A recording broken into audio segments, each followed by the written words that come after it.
नमस्कार दोस्तों, मैं हूं एडवोकेट शैलेश जोशी।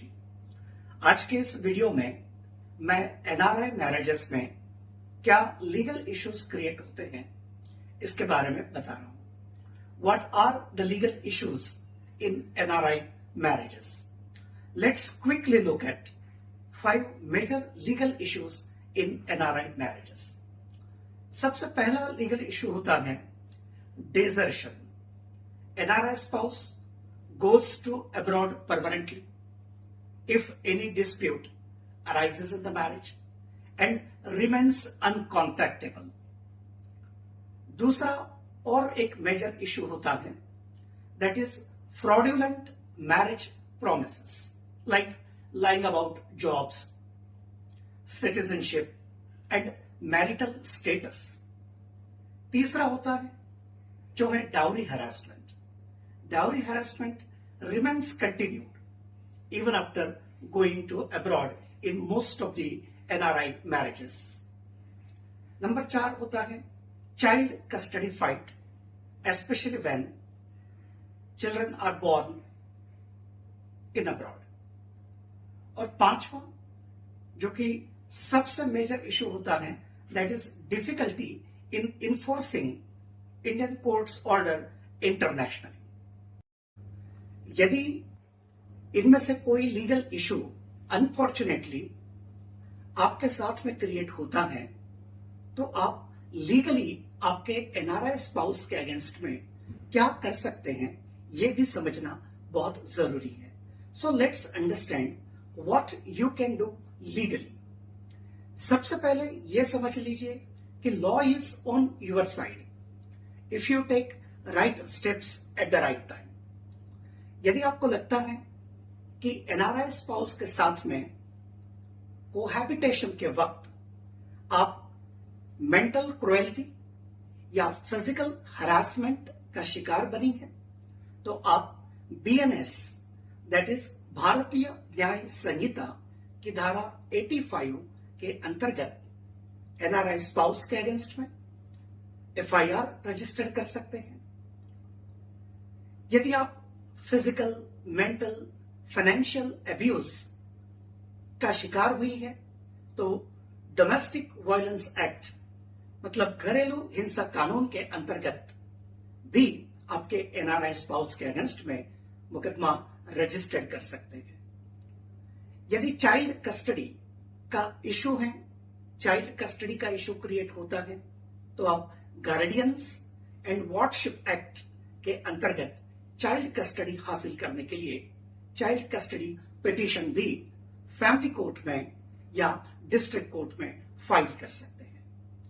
यदि आपको मेंटेनेंस की जरूरत है, आपके पास अब जॉब नहीं है, कोई अर्निंग सोर्स नहीं है, तो ऐसे सिचुएशन में आप बीएनएसएस भारतीय नागरिक सुरक्षा संहिता की धारा 144 के अंतर्गत आपके एनआरआई स्पाउस के अगेंस्ट में मेंटेनेंस का मुकदमा दर्ज करके मेंटेनेंस भी हासिल कर सकते हैं।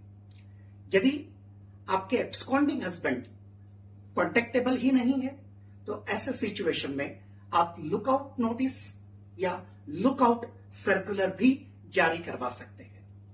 इंडियन पासपोर्ट एक्ट के अंतर्गत आप आपके हस्बैंड का पासपोर्ट इंपाउंड करने के लिए भी एप्लीकेशंस लगा सकते हैं और इसके साथ आपके लिए MEA that is ministry of external affair है, साथ साथ में women commission complaint portals are also there for your help. अगर आप या आपके फैमिली में कोई एनआरआई से शादी करने जा रहा है या जा रही है, प्लीज रिमेंबर कि बिफोर मैरिज किन चीजों को याद रखना है। एक तो एनआरआई का मैरिटल स्टेटस आप चेक करिए, जैसे कि सिंगल है, डिवोर्सी है, विडो है, विडोर है, जो भी है प्रॉपर डॉक्यूमेंटेशंस वेरीफाई करें। यदि डिवोर्सी हैं तो किसी वकील के जरिए उनके डिवोर्स पेपर को वेरीफाई करें। यदि विडो या विडोर हैं तो स्पाउस का डेथ सर्टिफिकेट को वेरीफाई करें। दूसरी बात, एनआरआई पर्सन का job status, visa, citizenship, passport, इन सभी चीजों को वेरीफाई करें। शादी करने के बाद registration of marriage is with the marriage registrar is must and mandatory. Keep proofs with you. जैसे कि आप दोनों यदि किसी मैट्रिमोनियल वेबसाइट के जरिए मिले गए, तो मैट्रिमोनियल वेबसाइट पर जो प्रोफाइल अपलोड किया था उसकी एक कॉपी डाउनलोड करके आपके पास रखें या उसकी एक प्रिंट आपके पास रखें। और सबसे important, keep proofs with you. जैसे कि एक दूसरे के साथ में आपने व्हाट्सएप के जरिए या फिर ईमेल के जरिए कम्युनिकेशन किया है, तो उसको संभाल के रखिए।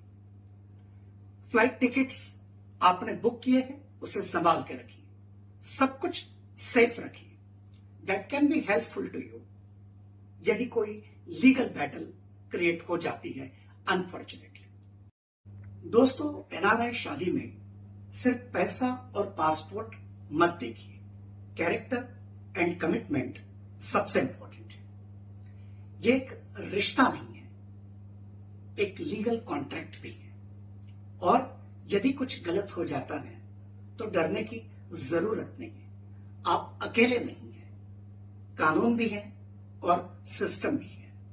मैं हूं एडवोकेट शैलेश जोशी और इस चैनल पर आपको मिलेगी सही लीगल गाइडेंस सिंपल भाषा में। और ऐसे वीडियोस के लिए लाइक एंड सब्सक्राइब जरूर कीजिए। धन्यवाद।